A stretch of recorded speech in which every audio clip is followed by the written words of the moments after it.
कारुण्यसंयुक्तं नित्यं ध्यायन्ति मुनिः कामदं मोक्षदं चैव ओंकाराय नमो नमः। अविरल शब्दगणं व प्रक्षालित सकलभूतलकलङ्का मुनिवीर्पाशुद्धीता सरस्वतोरतनोदुरितम् अज्ञानतिमिरान्धानां ज्ञानाञ्जनं श्लाघया चक्षुरुन्मीलितं येन तस्मै श्रीगुरवे नमः।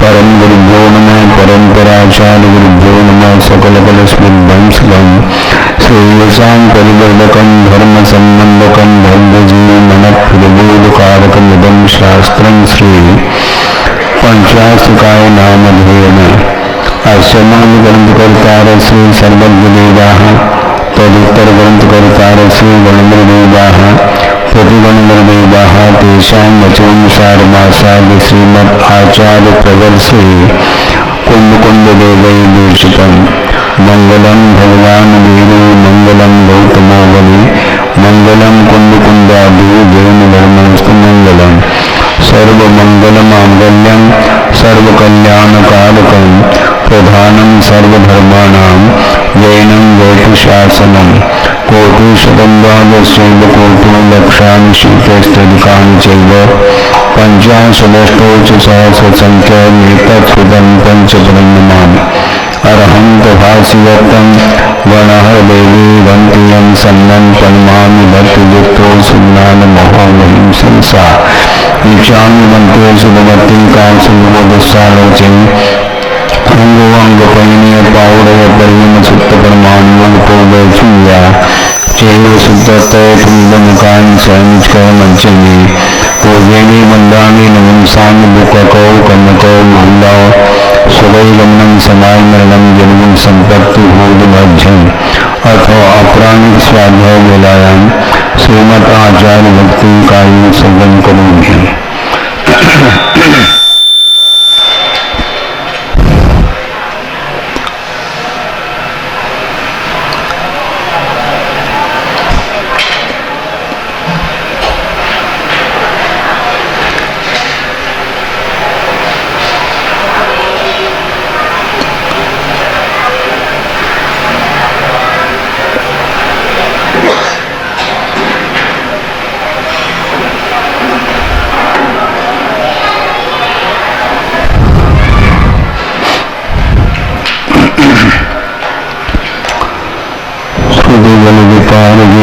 स्वपरमतले भावना प्रतिनिधिभ्य सुचरितपूर्णदिभ्यो नमो गुरुभ्यो नमो गुरुभ्यो छत्तीसमग्रे पंचम्याचारकरण संदर्शी शिष्यानुग्रहकुशले भिन्नाय सदा वन्दे गुरुभक्त संजमेन तरन्तु संसार सागरं मूलं चिन्वन्ति अट्टकम्यं ब्रह्मन् मरणं न पावयन्ति ये नित्यं व्रतमन्त्रो ओमनिर्ता ध्यानाग्निहोत्राकुला सत्कर्मामृता तपोगणना साधुक्रिया साधका शीलप्रावरणा गुणप्रेरणा चन्द्रार्कतेजोदकाः मोक्षद्वारकपादपादनगताः प्रीणन्ति मां साधका गुरुवः पान्तुमो नित्यं ज्ञानदर्शननामकाः चारित्रानुबन्धिरा मोक्षमार्गोपदेशकाः इच्छामि बन्ते आयुर्भक्तिकांसुभगोदसालोचन सम्मनान संयमन संयुक्तानं पंचम्याचाराणां आयुर्यानम् आयारादिनामं देशानं वज्रायानं तेरेन गुणपालयानं सौसानं सैनिचकर्मञ्चमे पूजेनि वन्दामि नमंसां दुःखको कन्नको मन्दाव सुदैगमनं समायमरणं गुणगुण संपत्ति होदमध्यम अभिवन्दिमौन शिरसा अपनं भवकारणं महावीरं तेषं पयत्तभङ्गं मग्गं मोक्षसगोच्छामि।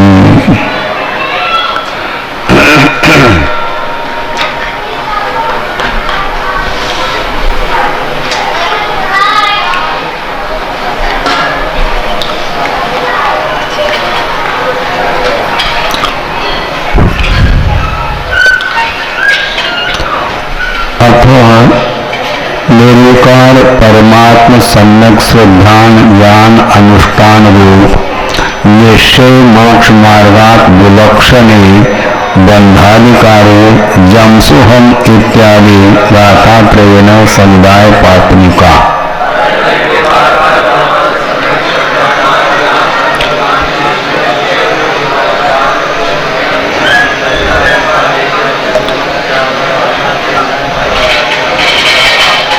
निर्विकार अर्थात विकार से रहित जो परमात्म तत्व है, उसके प्रति समीचीन श्रद्धा, समीचीन ज्ञान और समीचीन अनुष्ठान अर्थात चारित्र के रूप में जो कि निश्चय मोक्ष मार्ग माना जाता है, उससे विलक्षण भूत बंधाधिकार है।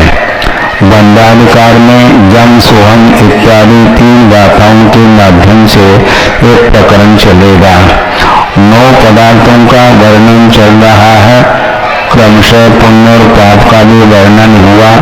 उसके बाद आश्रय बंध इत्यादि के अपेक्षा से जो आगे के तत्व हैं, उनका भी क्रमशः व्याख्यान चल रहा है।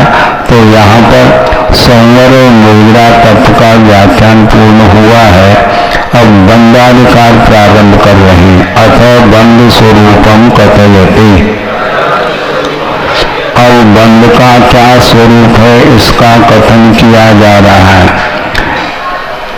तत्व सूत्र आदि ग्रंथों में भी बंध की व्याख्या की है, उसको थोड़ा सा ताजा कर लें। बंध जो होता है वह एक में नहीं होता, बंध 2 में हुआ करता है, किंतु एक में ही बंध हो सकता है। किंतु वह अभेद गुण और गुणी के साथ संबंध रखने वाला जो बंध है वह अलग है। जैसे कि आत्म प्रदेशों में अथवा आत्मगत जो भाव हैं, रागादिक भाव, उनका आत्मा के साथ संबंध है। संबंध का कहीं बाहर से वह भाव आए हों ऐसा नहीं, किंतु आत्मगत निजी भाव है, उनका जो आत्मा के साथ संबंध होता है उसका नाम भावबंध है। और वह भावबंध पूर्वबद्ध कर्म के उदय की अपेक्षता को लेकर के होता है कथनचित।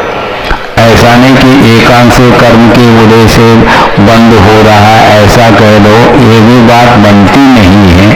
किंतु बंद वस्तुतः जो होता है वह 2 वस्तु के बीच में ही बंद अर्थात संबंध को प्राप्त होने का नाम बंद कहा है। आत्मकर्मणो हो अन्योन प्रदेशान प्रदेशात्मको बंध है। यह बंध की व्याख्या पूजपाद स्वामी ने सर्वार्थ सिद्धि में दी है। आत्म प्रदेश और कर्म प्रदेश, इन दोनों प्रदेशों का अनुप्रविष्ट होने का नाम बंध है, जिसको संश्लेष संबंध भी बोल सकते हैं। क्योंकि ज्ञानावरणादि कर्म एक पौद्गलिक हैं और इनका संबंध आत्मा के साथ जो हो जाता है उसका नाम संश्लेष संबंध बोलते हैं। तो यहाँ पर बंध का स्वरूप क्या है, इसको प्रकरण के रूप में रख रहे हैं। जम सोह मसुह मुदिन्नम भावम रत्तो करे जरि अप्पा सोतीन हवनि बंधो पोगड़कम्मेन विहीन। रागादि भावों से युक्त जो आत्मा होता है वह रक्त माना जाता है। किसमें? जो आत्म तत्व को छोड़कर के अन्य पदार्थों के साथ आकर्षण होने के फलस्वरूप रागादिक भाव उत्पन्न होते हैं, उन रागादिक भावों के साथ संबंध रखने वाला जो आत्मा है वह भाव करता है। कैसा भाव करता है? शुभाशुभ कर्म का जब उदय अथवा उदीर्णा हो जाती है, उसके निमित्त को लेकर के आत्मा भाव कर जाता है और उस भाव के माध्यम से ही अनेक प्रकार के पुद्गल कर्मों के साथ उसका बंध भी हो जाता है। आत्मा बंध जाती है अथवा जीव बंध का अनुभव करता है, किंतु बंध का अनुभव जो करता है वह क्यों करता है? भाव यदि करता है तो बंध होता है, बिना भाव के वह किसी प्रकार से पुद्गल वर्णाएं कर्म के रूप में परिणत होकर के आत्मा के साथ उनका संबंध बन नहीं सकता है। इसलिए तीन का अर्थ उन भावों के माध्यम से ही अनेक प्रकार के पुद्गलों के साथ वह बंध जाता है अथवा बंध को प्राप्त होता है, ऐसा इस गाथा का आशय है। यम शुभाशुभम उदीर्णम भावम रक्तः करोति यदि आत्मा।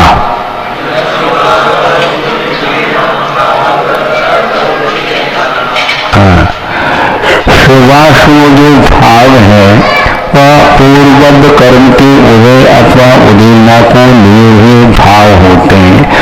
उन भावों को वह करता है कौन? रक्तः अर्थात आत्मा, वह रागी आत्मा वह भावों को करता है। वीतरागी आत्मा कभी भी रागादिक भावों को कर नहीं सकता। रागादिक भावों का कर्ता जो होता है वह राग द्वेषात्मक परिणम करने वाला ही जीव उसका कर्ता होता है। यदि अयम आत्मा निश्चय नयेन शुद्ध बुद्ध एक स्वभाव अपि व्यवहारेण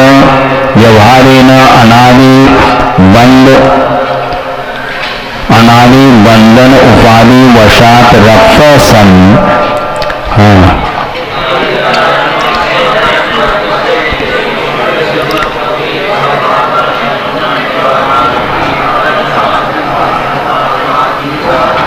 निश्चय की अपेक्षा से शुद्ध बुद्ध एक स्वभाव वाला वह आत्मा है, फिर भी व्यवहारने की अपेक्षा से वह बंधन रूप उपाधि से वह उसमें अनुरक्त है।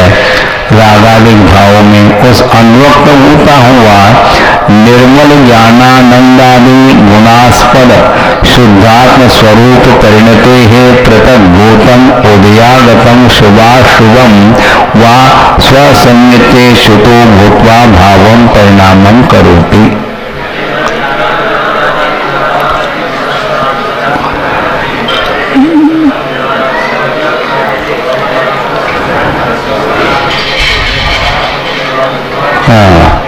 निर्मल ज्ञानानंदादि गुणों की आस्पदता स्थानभूत जो शुद्धात्म स्वरूप है, उस शुद्धात्म स्वरूप की परिणति से बिल्कुल पृथकभूत जो उदय में आए हुए जो शुभाशुभ कर्म हैं, उनके निमित्त को लेकर के वह स्वसंवेदन से च्युत होता हुआ भाव अर्थात परिणाम उनको करता है।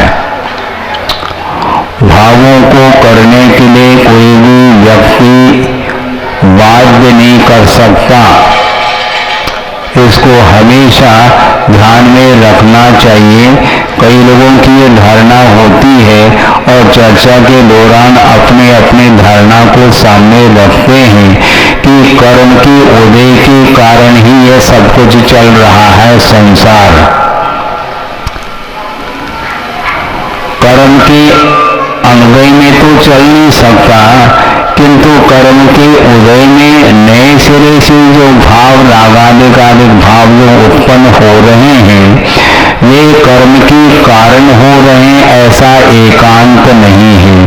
यदि एकांत से कर्म के उदय के कारण ही रागादिक भाव उत्पन्न हो रहे हैं, ऐसी यदि धारणा बना लेते हैं तो ऐसा कोई भी समय नहीं है जिस समय कर्म का उदय न हो। तो कर्म के उदय के कारण बंद होता है, तो कर्म का उदय हमेशा बना रहेगा। समझने के लिए हम प्रसंग ये बनाना चाहते हैं कि एक अनादि मिथ्या व्यक्ति है, प्रथम गुणस्थान बढ़ती है और उसके लिए मिथ्यात्म कर्म का उदय निरंतर चल रहा है और कब तक वह उस उसका उदय होता है और कब तक वह बंद होता है, हमें बता दो। क्योंकि मिथ्यात्व कर्म का बंद मिथ्यात्व गुणस्थान के अंतिम समय तक उसका बंद माना गया। तो ऐसी स्थिति में वह कभी भी सम्यक के अभिमुख नहीं पहुंच पाएगा, क्योंकि हमेशा मिथ्यात्व का उदय रहेगा और उसके उदय से नए सिरे से बंद का कर्म बंद का होना अनिवार्य सिद्ध होगा। किंतु ऐसा नहीं, अपने भावों के माध्यम से पुरुषार्थ के माध्यम से बंद की परिणति को रोका जा सकता है और रोकना चाहिए। मिथ्यात्व का बंद जो होता है मिथ्यात्व के अनुदय में नहीं होता, ये तो पक्की बात है, क्योंकि वह सोदय बंदी है। किंतु मिथ्यात्व कर्म की उदय में भी उस मिथ्यात्व की भूमिका से वह ऊपर उठने का जो पुरुषार्थ करता है वो व्यर्थ सिद्ध हो जाएगा। ऐसा नहीं हो सकता, क्योंकि यह भी आगम का उल्लेख है कि मिथ्यात्व गुणस्थान से सीधा सप्तम गुणस्थान को प्राप्त करता है। गुरुदेव ने ये कहा था कि सम्यक दर्शन के बिना उन्नति नहीं होगी, विकास नहीं होगा, किंतु बिना चतुर्थ गुणस्थान के भी विकास होता है। बात तो वही हो गई महाराज, ऐसा नहीं, इसमें अंतर है। सम्यक दर्शन के बिना गुणस्थान का विकास संभव नहीं, हम सब मान रहे हैं, किंतु चतुर्थ गुणस्थान से ही वह आगे का गुणस्थान विकास को प्राप्त होता है। ऐसा नहीं, एक साथ मिथ्यात्व गुणस्थान से सप्तम गुणस्थान में प्रवेश पाया जाता है। तो अर्थ ये है कि एक साथ सप्तम गुणस्थान के योग्य उसके परिणाम जो हो रहे हैं उसमें कर्म का उदय क्या काम कर रहा है, हम पूछना चाहते हैं आपके लिए। क्योंकि सामने आप बार बार यही भाव रखते हैं महाराज कर्म का उदय, कर्म का उदय, तो उस समय उसका कर्म का उदय क्या काम कर रहा है जो कि प्रथम से सप्तम स्थान में वह छलांग ले रहा है।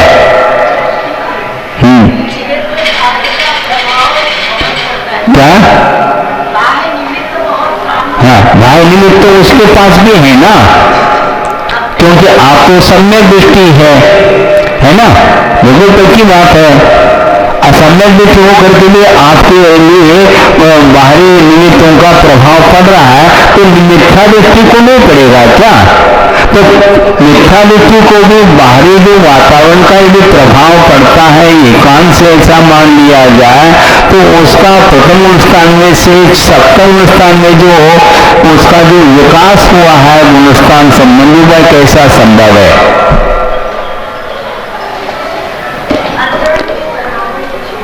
मूल ये है, आचार्य महाराज बहुत सावधानी के साथ हम लोगों के लिए पढ़ाया है, वह ये है कि शुरुआत में साधक को हमेशा नो कर्म से बचने का पुरुषार्थ करना चाहिए। बार बार कह रहे हैं वो, और आप कह रहे हैं बाहरी पदार्थों का प्रभाव पड़ता, उनके प्रभाव में आप क्यों आ रहे हैं?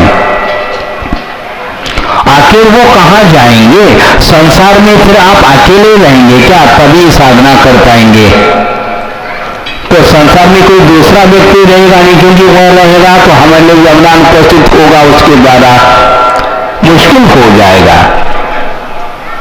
बहुत कठिन काम हो जाएगा। ऐसा नहीं, मान लो पंगत बैठी है और मान लो परोसने वाला परोस रहा है, जो भोजन करने के लिए बैठे हैं उनका आग्रह है परोसने वाले के प्रति कि भाई साहब आप परोस रहे हैं, आप भी जो है ना हमारे साथ बैठ करके भोजन करें। वो बात भी कर सकते हैं क्या? नहीं, प्रभाव पड़ता है ना लोगों का, है? हम कहना योग्य द्रव्य क्षेत्र काल का अर्थ कितना है ये भी तो बताओ, उसकी कोई सीमा है क्या? नहीं। जहां पर सुचारू रूप से संयम का पालन नहीं हो सकता, मान लो इस प्रकार के द्रव्य क्षेत्र आदि से आपको बचने के लिए कहा है आगमकारों ने, गुरुओं ने, वहां तक हम बच गए। अब क्या करना चाहो? हम चला करके भीड़ में रहना चाह रहे हैं, समस्या ये जा रही है। ऊपर भी चर्चा यही होती है, एकांत में बैठ करके तत्व चर्चा करने का भाव बहुत कम लोग कर पाते हैं, ऊब जाते हैं। एकांत में हमारा मन नहीं लगता महाराज।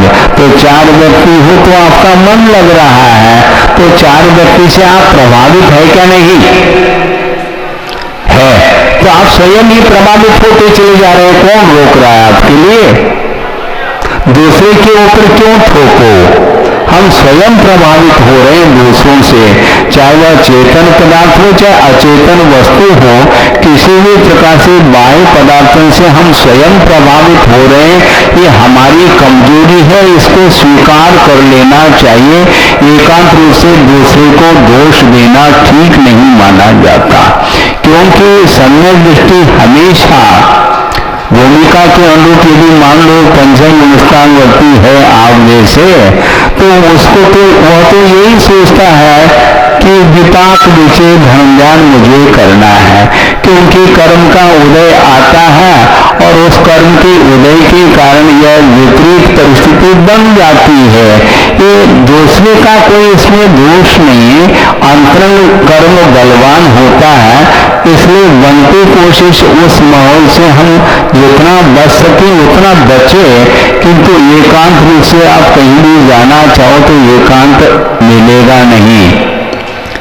कैसे नहीं मिलेगा महाराज? मिल तो जाएगा, लेकिन एकांत में बैठ गए अकेले हैं, ठीक है। स्मृति समन्वाहार, अतीत की जो कुछ भी स्मृति है वो आपको परेशान करने लगा। किसके साथ आप बैठे मुझे बताओ?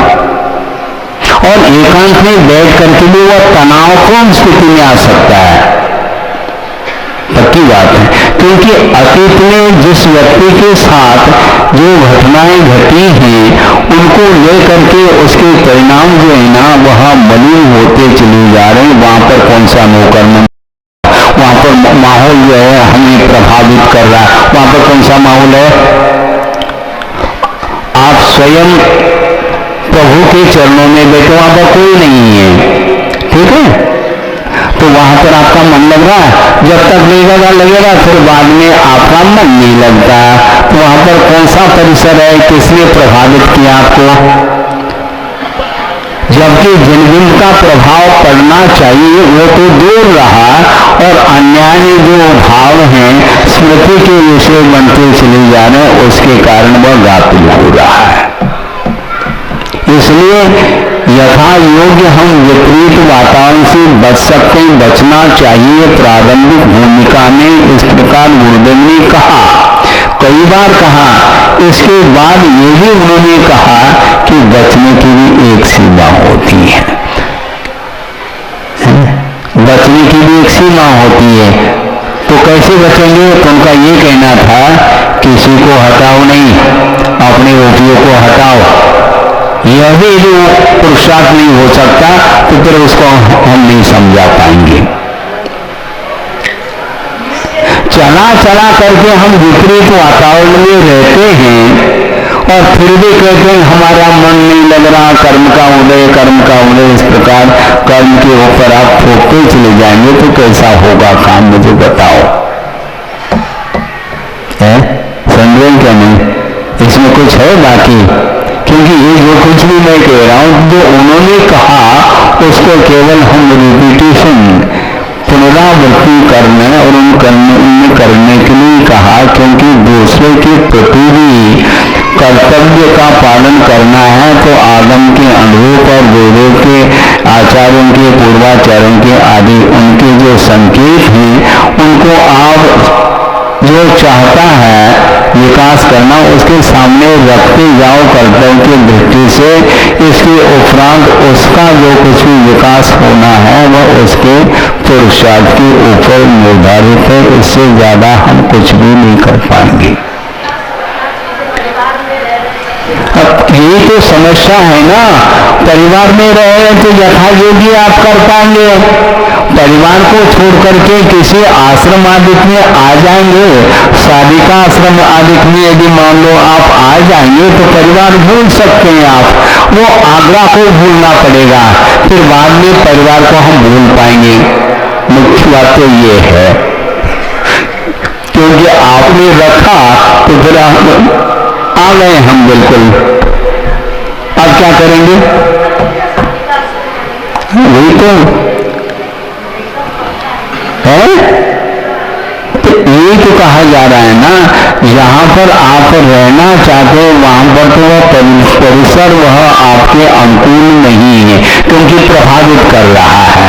तो प्रभावित कर रहा है तो जहां पर जो जो वस्तु आपको प्रभावित करते हैं उसको परिवर्तित कर लो, क्षेत्र का परिवर्तन हो जाएगा और परिवार के साथ जो कुछ बन रहते तो उसका सब दूर होते जाए, द्रव्य का संबंध छूट जाएगा, क्षेत्र का संबंध छूट जाएगा।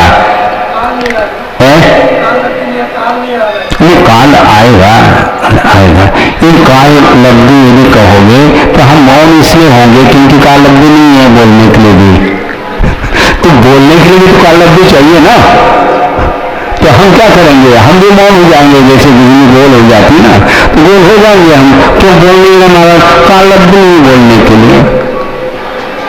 ऐसा नहीं है वस्तुतः। हाँ हाँ माहौल की हाँ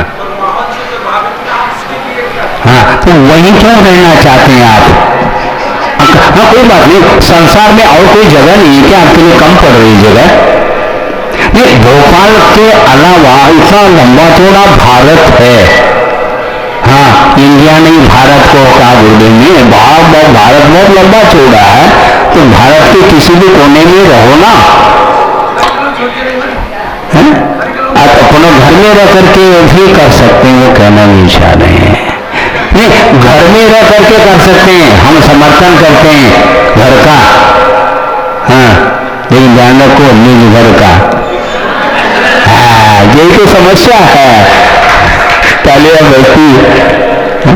निज घर का हम समर्थन करते हैं, परघर का हम समर्थन करने वाले है ही नहीं, क्योंकि अनंत काल से परघर में ही इसका निवास हुआ है। हाँ, कहां पर निवास किया है? निवास कहां किया मुझे बताओ? शास्त्र की भाषा में बोलो तो वो याद हो तो बोल पाएंगे। अरे वो सब ठीक है, आत्मोपदेशों में बहुत कठिन है।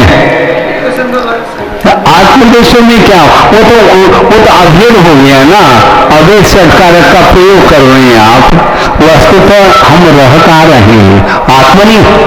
यदि आत्मा में रहते तो इतना काल व्यतीत हो नहीं पाता। आत्मा आत्म प्रदेशों में होते हैं तो इतना अनंत काल क्यों रहा जी? कहां पर रहा है? आलोक आकाश में कोई शुद्ध ब्रह्मनिष्ठ भी नहीं रहते, ध्यान रखो। वहां पर कोई है नहीं, वो शुद्ध आकाश कहा है उसको, क्योंकि अन्य पदार्थ वहां पर नहीं पाए जाते। सुनो, केवल निरोध ही क्यों? निरोध को छोड़ा नहीं क्या? केवल निरोध ही क्यों?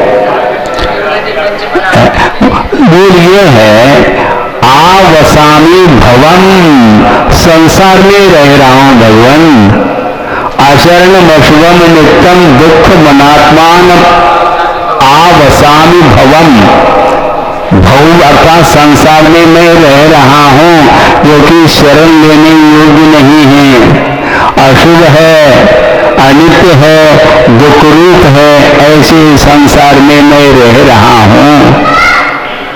और मोक्ष का विपरीत आत्मा, मोक्ष जो है वह संसार से विपरीत स्वरूप वाला है। इति ध्यायन्तु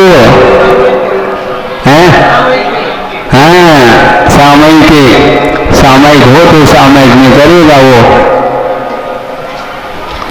आत्म प्रदेशों में रहना खेल नहीं है। आत्म आत्मदेह से बाहर कोई जाएगा नहीं, क्योंकि वह जाने वाला उसका संबंध द्रव्य का, गुणगुणी का वह तादात्म्य संबंध है। आप कहाँ रहते हैं? आत्मनि। अभी कहाँ रह रहे हैं? आत्मा में नहीं रहते हैं, तो यहाँ पर सिद्धार्थ का अनुभव होना चाहिए। अपा आपन निर्वो है, ऐसा हो रहा है।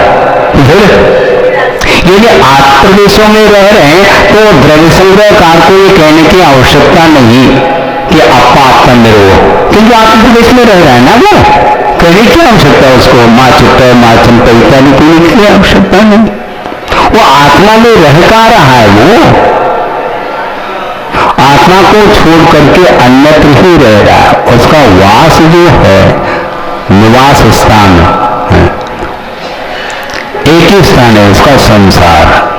अवसानी भवम सावकाचार कह रहे हैं, और ध्यान नहीं जाता है। हमने कहा दादा शास्त्र के अनुरूप कहो तो आत्मपुरुषों में नहीं रहता हूँ। आत्मपुरुषों में रहने वाला व्यक्ति कभी भी अन्य पदार्थों से प्रभावित नहीं हो सकता, ये सिद्धांत है। स्वयं कदम कदम पर अन्य पदार्थों से प्रभावित होता चला जा रहा है जीव, तो वह रह का रहा है, अपने आप में थोड़ी रह रहा है वो। इसलिए घर में रहना चाहो तो निज घर में आ जाओ, कबो न निज घर आयो, या ऐसे भजन तो बोलते रहते हैं। रोक कौन रहा है आपको निज घर आने के लिए? कौन रोक रहा है? किंतु जहां पर आपका मन लगता है वहीं पर आप रहते हैं, और आप ये कहना चाहते हैं वहीं पर रह करके हम आत्मा का ध्यान कर लें। तो यदि वहां पर आत्म ध्यान होता है तो आपकी उस कुटिया से भी बहुत अच्छी हवेली थी तीर्थंकर की, उसको क्यों छोड़ा? तीर्थंकर क्यों त्यागे? अयो आता चला जाएगा, वो आएगा, वो रील खुलेगी। वो कोई भी बोल ले निश्चित रूप से वह हमारे लिए विषय बनता चला जाएगा। तीर्थंकर को क्या कमी थी मुझे बताओ? है भोपाल में उस प्रकार की एक भी हवेली देखने को नहीं मिलेगी जहां पर तीर्थंकर का आवास स्थान है, गृहस्थ अवस्था की अपेक्षा। लेकिन मतलब सौधर्म इंद्र के लिए भी वह भाग्य में नहीं, जो वैभव तीर्थंकर को गृहस्थ अवस्था में प्राप्त था, और वहां से वो व्यवस्था करते थे स्वर्ग से पूरी फल व्यवस्था, पूरा अरेंज वहीं से अरेंजमेंट होता था। इसके बाद भी वो छोड़ करके जा रहे हैं, तो वहीं करके वहीं निज घर में आप उसी घर में उनको आत्म साधना करने के लिए कोई जगह कम पड़ रही थी क्या? है बताओ ना। प्रश्न तो तुमने किया, और फैलाओ प्रश्न को, फिर उत्तर भी फैलेगा। हाँ, लेकिन दिन क्यों गिन रहे हैं? इसी से स्पष्ट मन जाने का है। बिल्कुल मन नहीं कर रहा है, किंतु दिन क्यों गिनने में आ रहा है? क्योंकि रिजर्वेशन तो होगा ना, उसी के अनुरूप तो है रिटर्न टिकट। मतलब बात ये कह रहे हैं केवल आपके लिए नहीं, एक उपलक्षण आप हैं, अन्यों के लिए भी यही उपदेश है। इसलिए आचार्य ने ये कहा कि कर्म के उदय से सब कुछ हो रहा है, ये एकांत नहीं है कि कर्म का उदय तो हो रहेगा, किंतु कर्म के उदय में भी हम यदि मान लो सत्पुरुषार्थ करते हैं, निश्चित रूप से कर्म की जो शक्ति है वह कमजोर हो सकती है, क्योंकि कर्म में फलदान देने की जो शक्ति आई है वह भी आत्मगत परिणामों के द्वारा ही आई है, और उस शक्ति को क्षीण करने की क्षमता भी आत्मगत परिणामों में ही है।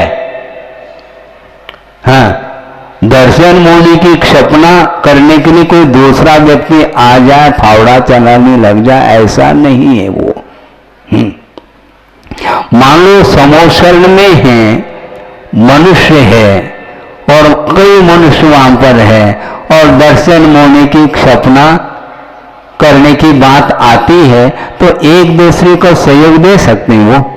जैसे एक गणित को हल करने के लिए एक दूसरे की ओर देखते हैं अपन, क्यों, क्या इसका अर्थ क्या, एक दूसरे को हम देख रहे हैं।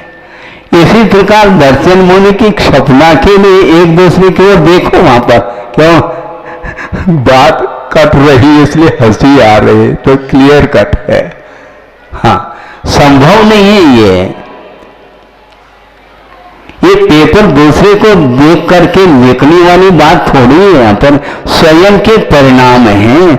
वहां पर बहुत सारे जीव मनुष्य दर्शन मुनि की क्षपना करने के लिए कटिबद्ध है, किंतु किसी को दर्शन मुनि की क्षमता होती है और उसके सन्निकट बैठने वाला जो व्यक्ति है उसको दर्शन मुनि की क्षपना करने का अवसर तो सबके लिए है, किंतु भाव ही नहीं बन रहे हैं।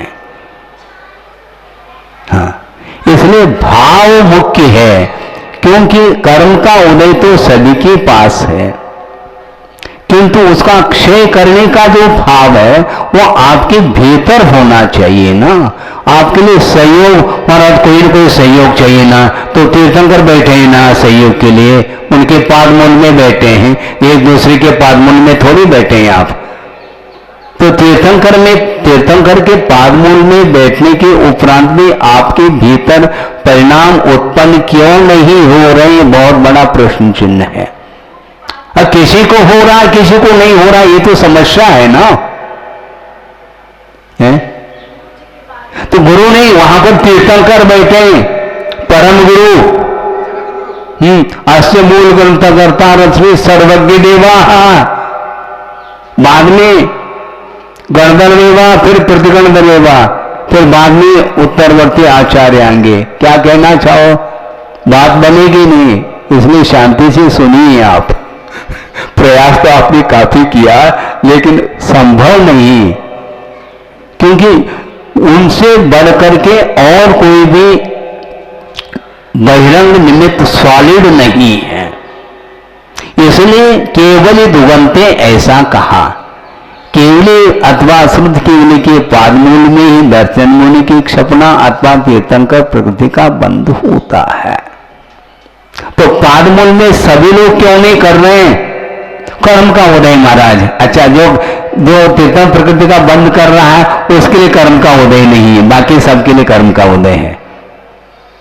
ये केवल बहाना है, बल्कि यूं कहना चाहिए अपनी कमजोरी को तत्काल स्वीकार कर लेना चाहिए, उसके बिना कोई भी रास्ता नहीं है। इसलिए कर्म के उदय से सब कुछ हो रहा है ऐसा कहना ठीक नहीं माना जाता है, क्योंकि ये कहना ये चाह रहे हैं जो कर्म का जो बंद करता है वह स्वसंमिते च्युतो भूत्वा परिणामम करोति।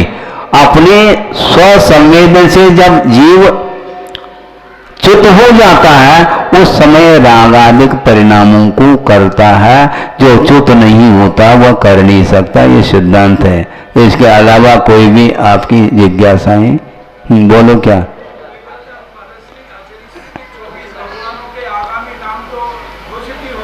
हैं? जो आने वाली 24 में भगवान आएंगे 24 के अंदर, ये तो आगे गारंटी एक के नाम ये होगी। हाँ, तो इस प्रकार आप अपना भी नाम दर्ज करना चाहते हैं क्या? ये वो कौन कह सकता है? यहाँ पर कोई भगवान तो है नहीं जो आपका भी नाम उसमें दर्ज करा सके। आपका भी नंबर है, आपका भी नंबर है, रिजर्व है नंबर आपका, ऐसा कुछ है क्या? है? नहीं, 24 नहीं, उनका भाव यह है हम सामान्य में आ जाए, सामान्य क्यों नहीं बन जाए हम, तो उसमें तो कम से कम नंबर चढ़ा देना चाहिए आपको। लग जाए ये नहीं कहो, अभी जो कहा जा रहा वो तो करो नहीं, क्योंकि जो मारीची था उसका नंबर लग गया था लास्ट, किंतु उसके बाद ही उसका नंबर आया। उसके एक कोड़ा कोड़ी सागर लगभग 42,000 कम, इतने काल तक उसका नंबर नहीं आया, इसके बाद आया है। तो उसी प्रकार आपका नंबर कब आएगा ये भगवान बता पाएंगे, हम तो भगवान तो है ही नहीं। आप भले ही भगवान भगवान कह रहे, बात अलग है। अब क्या कहें, हमें बताओ।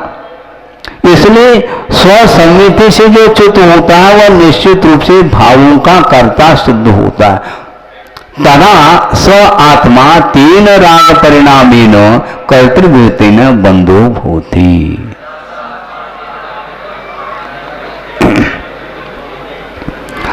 उस समय वह आत्मा उस रागादिक परिणाम के साथ बंध जाता है, बंध को प्राप्त होता है। बंध करने वाला स्वयं जीव है और उसके लिए रागादिक परिणाम स्वयं के हैं, ये ध्यान रखना। ऐसा नहीं कोई दूसरा रागादिक भाव करने लग जा और हम जो है ना फोकट में जो बंध का अनुभव करने लग जा, ऐसा नहीं होता है। जो भाव करता है उसका कर्ता और उसका कर्म स्वयं होता है। केन कर्ण भूते न, वह जीव जो है रागादिक भावों के माध्यम से बंध को प्राप्त होता है। तो किसके साथ बंध को प्राप्त होता है? कर्म वर्णना रूप पुद्गल कर्मणा विविधेन इति। कर्म वर्णना के रूप में जो अनेक प्रकार के पुद्गल हैं कर्म, उन कर्मों के साथ वह बंध को प्राप्त होता है। बंद करना कोई चाहता नहीं, लेकिन चाहने मात्र से बंद रुकता नहीं। बंद किसी को भी इष्ट नहीं है, बंद सभी को अनिष्ट है, किंतु जिसके द्वारा बंद हो रहा है उससे वह अपने आप को वह संबंध जो स्थापित किया है उसको वह दूर नहीं करना चाहता है। हाँ, माहौल का प्रभाव पड़ता है, तो भगवान का प्रभाव क्यों नहीं पड़ रहा है? तीर्थन अपने जनबिंब स्थापित है, वहां पर माहौल अच्छा होना चाहिए। अकेले वो बैठे हैं, अभी जाओ, भगवान अकेले खड़े हैं, हाँ, किंतु वो खड़े तो हैं, किसी के साथ अड़े नहीं वो, हाँ, तुम चलो चलो चलो नहीं, वो ऐसा कहने से होता नहीं। वो जानते हैं, वो खड़े हैं अपने आप में। आपको यदि मान लो पहुंचना है वहां तक, स्वयं को पुष्ट, स्वयं को ही माहौल से दूर रहना। इसलिए गुरुदेव का ये कहना था कि प्रारंभिक अवस्था में नौ कर्म से निमित्तों से बचने का निरंतर पुरुषार्थ करो। इसके बावजूद भी वह माहौल तो बना रहेगा, क्योंकि संसार में हम अकेले थोड़ी जी रहे हैं। और बाजार में ही दुकान ही मान लो तो आपको तो शांति तो मिलेगी नहीं। हाँ, दुकान तो बाजार में ही, बिल्कुल मेन मार्केट वही है। हाँ, चौपाट पर वहां पर जमीन भी बहुत महंगी मिलती बताते हैं। हाँ, मेन रोड पर है वो, तो वहां पर यदि दुकान खोलेंगे तो बिल ट्रैफिक तो हो, उसकी आवाज तो आएगी, माहौल का प्रभाव तो पड़ेगा। गए क्यों वहां पर? किंतु जहां पर भी आप रहो, पुरुषार्थ करके एकांत में रहने के बाद भी जो अतीत के नौ कर्म हैं, जो स्मृति के माध्यम से आपको गाफिल करने में कारण सिद्ध होते हैं, इसलिए उनको भूलने का प्रयास हमें करना। जो नए सिरे से वस्तु के साथ संबंध जोड़ना चाहता है, वो अतीत के संस्कारों को क्या वह दूर कर सकता है क्या? उसका वासना काल और बढ़ता चला जाएगा, बढ़ेगा वो। लेकिन ये सुनते हुए भी जिस समय स्थापित करता उस समय सब बातें ध्यान में नहीं आती, इसी का नाम मोह है। कहति गहना मोह, इस प्रकार कहीं पंक्ति आई है, गुरुदेव ने कहा था, शायद अमृतचंद सूर्य ने कहीं कहा है। कहा अपि गहना मोह, ऐसा कोई गहन मोह है जो अभी तक जो ना उसकी शक्ति को क्षीण नहीं कर पाए हम, और आत्मा की शक्ति को उसने क्षीण कर दिया है। अत्र शुद्धात्म परिणति विपरीत शुभाशु परिणाम भाव बंधो। ये हमेशा लिखते हैं हर लाइन में, जैसे स्वामी शुद्धात्मा की परिणति से विपरीत जो है शुभाशुभ परिणाम वह भाव बंध के रूप में है, चाहे शुभ हो चाहे अशुभ हो। शुभ जो है प्रारंभिक अवस्था में हमारे लिए बाधक नहीं है, साधक है, किंतु वह साधक परंपरा से मुक्ति के लिए साधक है, ऐसा कहा। साक्षात जो है आपको सर्व को प्राप्त कराने में साधक है, किंतु कम से कम स्वर्ग को भी बनाए रखो, वह भी एक मार्ग है।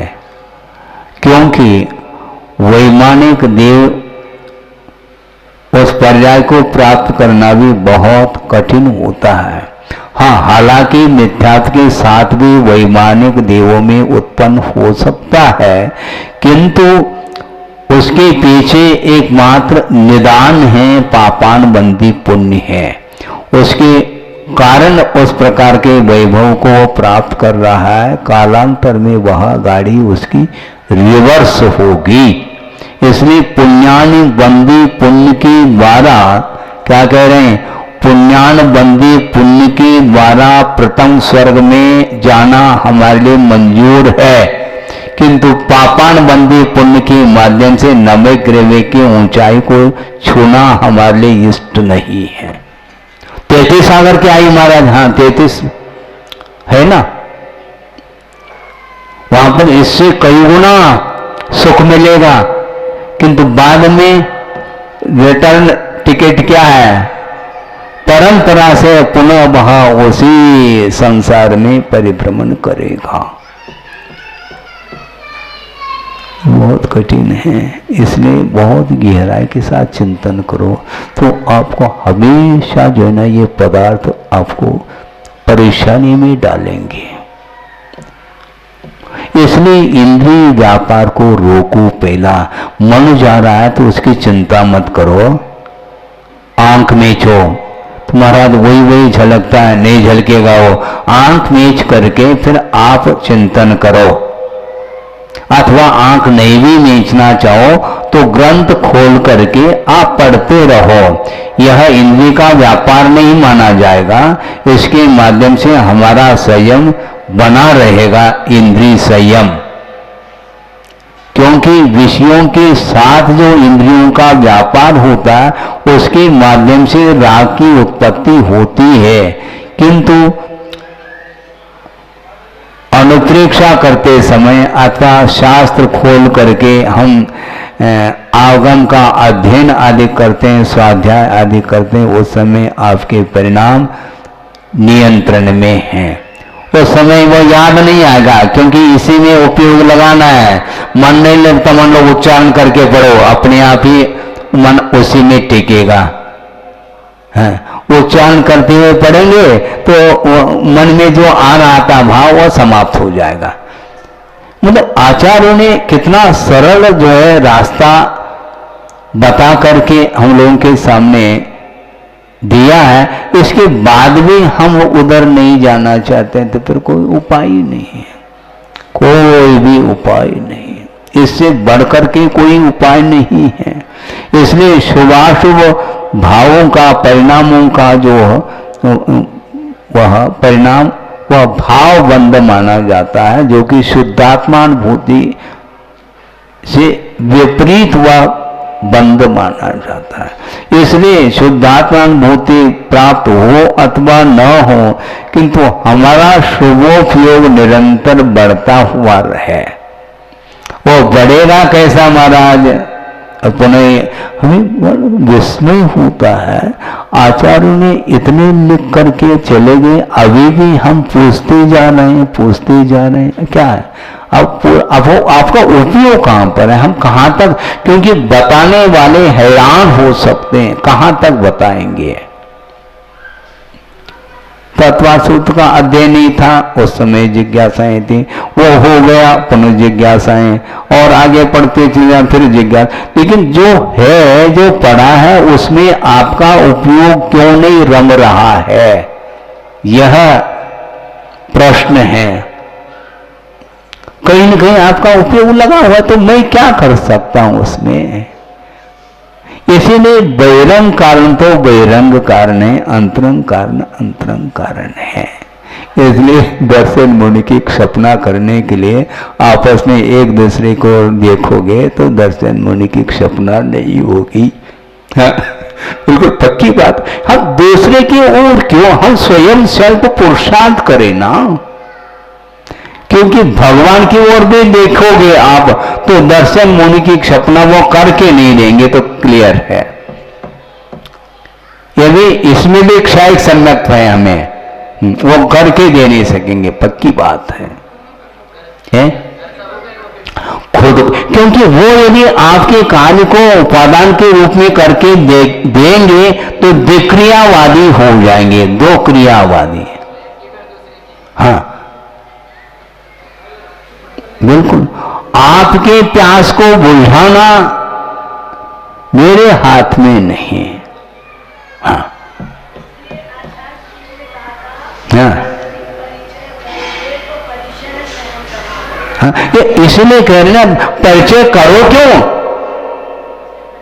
पहले करो फिर बाद में सहो, फिर कहो नहीं, फिर कहो नहीं किसी को, सहो फिर। कहा किसने परिचय के लिए, जबकि गुरुदेव कहते हैं कि ज्ञान को विश्राम दो, ज्ञान को अवग्रह के आगे नहीं बढ़ाओ, किसी विवक्षा से उन्होंने कहा है। तो राग द्वेष कषाय कालुष्य परिणामों से अपने आप को ऊपर उठाना है तो निश्चित रूप से ज्ञान को विश्राम देने की आवश्यकता है। ये आकुलता बहुत बड़ी आकुलता है। अच्छा, ये दूसरी बात ये है कि ज्ञान को आखिर प्राप्त करके हम करना क्या चाहते हैं, ये क्लियर कर लो पहले। हाँ, क्यों? ज्ञान को प्राप्त करके आपका इरादा क्या है, आप करना क्या चाहते हैं, आपका क्या लक्ष्य है, ये बता दो आप। है शुभोपयोग है ना, तो शुभोपयोग के योग्य आपके पास ज्ञान नहीं है, नहीं है, है? फिर और कौन सा ज्ञान चाहिए हमें? जब शुभोपयोग के योग्य ज्ञान शुभूति के अंदर था तो उनसे तो कई गुना ज्ञान सबके पास है अभी। इसके बाद भी शुभोपयोग के योग्य ज्ञान होना चाहिए, और कौन सा शुभ, उसी शुभोपयोग रूप ज्ञान के द्वारा उन्होंने केवल ज्ञान भी प्राप्त कर ली। ये अच्छे उदाहरण मिलते हैं आगम में, जो कि आप लोगों के लिए बार बार जो है ना, है? क्या होता है, मतलब एक शर्म आ जाती है, संकोच का अनुभव होता है कि देखो इतना न्यूनतम ज्ञान होने के उपरांत भी वो अपने कार्य को संपादित उन्होंने कर लिए, और उससे कई गुना ज्ञान होने के बाद भी हम वहां तक नहीं पहुंच पा रहे। हमारा शुभोपयोग भी बरकरार बना रहे, ये प्रभु से प्रार्थना है। और प्रभु कहते हैं मेरी प्रार्थना करने से नहीं होगा, जैसा कहा वैसा करो, यही प्रार्थना है। यही प्रार्थना वीर से, और क्या, यही प्रार्थना है। प्रभु की प्रार्थना में यही उद्देश्य होना चाहिए। उन्होंने जो कहा वो हमें करना चाहिए। प्रभु ने ये आपको आज्ञा दी है क्या, राग करो, तो क्यों कर रहे हैं? तो ये आज्ञा का उल्लंघन नहीं माना जाएगा, क्यों? वो तो सब छोड़ो, अभी जो चल रहा है इसमें आ जाओ आप। हाँ हाँ, किस और? हाँ, इसलिए तो हम कहना चाह रहे हैं ना।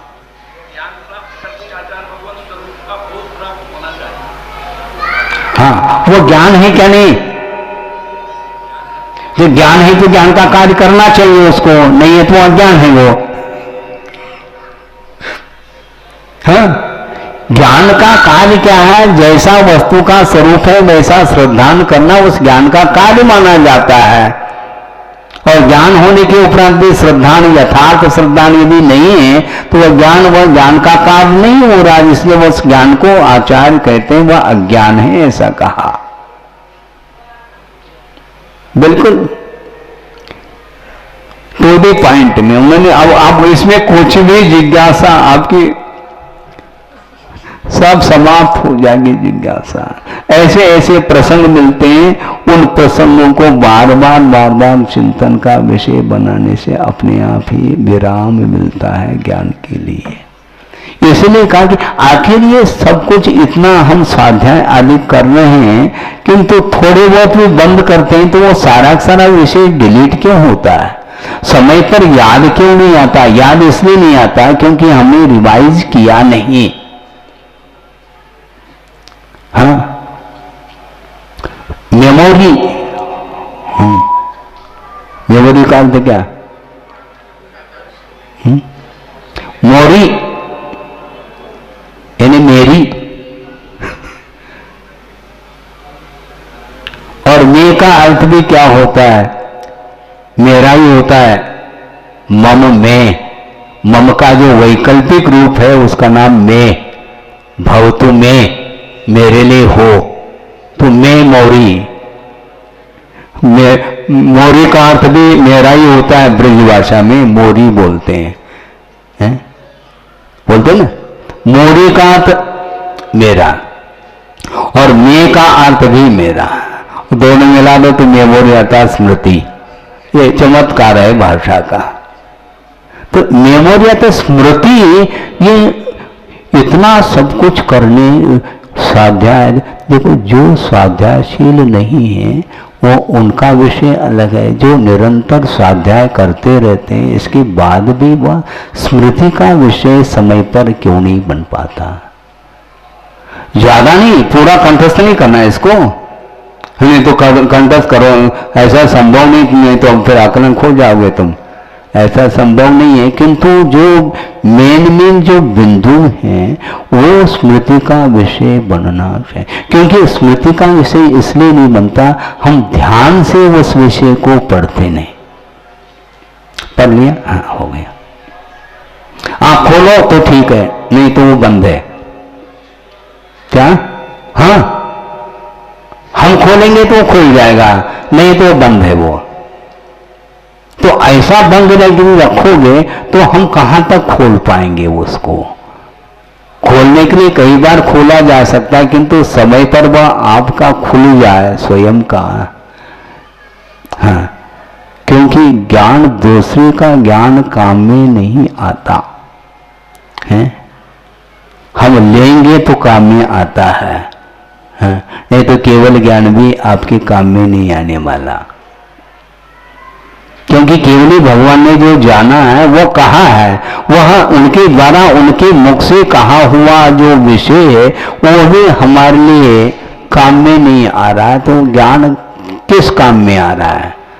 ना हमारा स्वयं का ज्ञान काम में आ रहा है, न केवली भगवान का ज्ञान आपके काम में आ रहा है। सब कुछ छोड़ना पड़ेगा, नहीं ज्ञान को विश्राम देना, ये हमेशा ये ध्यान रखो। गुरुदेव ने कहा, इसलिए हमें कहने में कोई बाधा नहीं, क्योंकि अलग से मैं कहूंगा ही नहीं। तो महाराज आपकी मेमोरी तो बहुत अच्छी है, फिर तो मेमोरी क्या, अच्छे और खराब कुछ नहीं है, निरंतर उपयोग उसमें बनाए रखेंगे तो आपकी भी मेमोरी उसी प्रकार की रहेगी।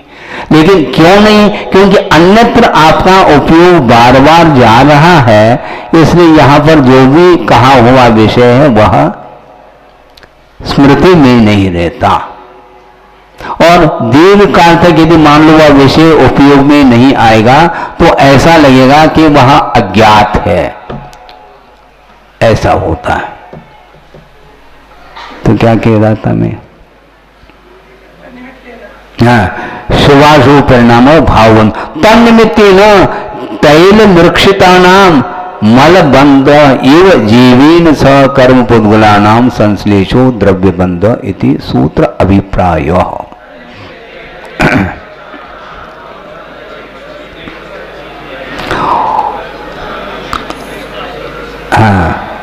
तन्निमित्त अर्थात भावबंध के निमित्त से उदाहरण दे रहे हैं आचार्य। तैल वृक्षता नाम मलबंध इव, तेल से लिपा हुआ जिसका शरीर है तो उसके शरीर पर जिस प्रकार धूलि कणों का समागम हो जाता, संबंध हो जाता है, उसी प्रकार भावबंध के माध्यम से जीव के साथ कर्म पुद्गलों का जो संश्लेष हो जाता है उसका नाम द्रव्य बंध है। ऐसा इसका सूत्र का अभिप्राय है। हो गया 1 घंटा, एक गाथा हो गई और लगभग जो ना आधा पृष्ठ जो उसकी टीका हो गई और ये 1 घंटा धर्म ध्यान के साथ व्यतीत हुआ है।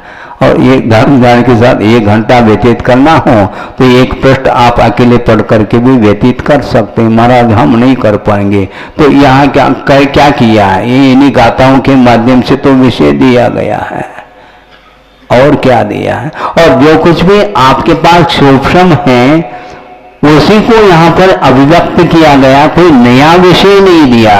इसलिए आपके पास सूक्ष्म नहीं है ऐसा थोड़ी कह सकते हैं हम। है आपके पास तो 1-1 घंटा क्यों 2-2 घंटा लगा सकते हैं आप। लगाइए, मन लगे तो लगाएंगे, नहीं तो दूसरा विषय। हाँ, रुचिकर विषय तो वह रुचिकर है तो यह अरुचिकर अपने आप ही पारिशेष न्याय से सिद्ध होगा। तभी तो इसको छोड़ करके अन्यत्र मन भागता चला गया। मैं ये कह रहा था कि ज्ञान हमेशा आकुलता का अनुभव करता है, नहीं होना चाहिए। तो निराकुल भाव क्या है? वो निराकुल के रूप में जो ज्ञान की परिणति उसी का नाम चरित्र है। क्या आकुलता से रहित जो ज्ञान की परिणति वह चारित्र माना गया आचार्यों ने। हाँ, क्योंकि भाव का नाम ये तो चारित्र है। समभाव हो चारित्रम का साम्य भाव, ये साम्य भाव रूप ये किस गुण की परिणति है? ज्ञान गुण की तो परिणति है। तो ज्ञान गुण हमेशा यदि साम्य के रूप में समता भाव का अनुभव करने लग जाए वह ज्ञान, तो उसी का नाम चारित्र है। अन्य कुछ किसमें समता हो? वो विषयों में, पंचेंद्रिय के विषयों में साम्य भाव रखने का नाम चारित्र, ऐसा कहा। वह साम्य भाव है, भाव अपने आप में ज्ञानात्मक परिणति है। अन्य गुणों की परिणति नहीं है। वो आत्मा के पास अनंत गुण हैं, किंतु उन अनंत गुणों के माध्यम से साम्य भाव की उत्पत्ति नहीं होती, किंतु ज्ञान गुण की परिणति है। वो पंचेंद्रिय के विषयों में किसी प्रकार से हर्ष विषाद आदि नहीं करते हुए उन वस्तुओं के स्वरूप की ओर उपयोग को रखना, यही ध्यान है, ये साम्य है। इतना करने के लिए पूरा पंचायत का पढ़ना पड़ेगा क्या? एक ही गाथा पर्याप्त है? तो पर्याप्त नहीं है ना, इसलिए लिखना पड़ा कि वो जानते हैं कि एक गाथा के एक चरण में कहाँ तक किसका उपयोग लग सकता है। हमेशा विशेषो समभावो नहीं बनता, वो केवल शब्द को कैच किया जा रहा है। आप कैच यदि करते हैं तो केवल शब्द को करते हैं, ध्यान रखो, पक्की बात है, अन्यथा नहीं कह रहा हूं। सबके लिए लागू हो सकता है, कोई वादा नहीं, क्योंकि शब्द को कैच करके वो सोचता है कि हम पार हो जाएंगे। नहीं हो पाएंगे। यदि शब्द को कैच करना है तो इसमें शब्द है ना, इसी में से कैच करो ना, क्या दिक्कत क्या है? यही से तो कहा जा रहा है विशेषो संभाव, ये लिखा है, उसको कैच करो ना। कितनी बार कैच करोगे? उसको करो। शब्दों को हम कैच करने से काम नहीं चलने वाला। आपकी डायरी भर सकती है, किंतु यह आपका जो उपयोग है वह भर नहीं सकता। इसलिए संवेदन से वह शून्य होता चला जाता। कठिन बहुत सारा विषय है, वह इसी प्रकार विषय, वह ज्ञान का ऐसा ही विषय, ज्ञान का एक चमत्कार है ये, वो बिल्कुल उसका अंत नहीं, ऐसा पहले कह करके आए, अंतो नत्य सुदीनम, सब ले लो, भर लो, है सभी गाथाएं भर लो, भरने के उपरांत भी वह आनंद आवे अनिवार्य नहीं है। बोधि समाधि परिणाम शुद्धि स्वात्मोपलब्धि शिव शोक सिद्धि चिंता मनिम चिंतित वस्तुराने त्वावंद मानस्य ममास्तु। परम पूज्य आचार्य गुरुवर श्री विद्यासागर जी महाराज की जय।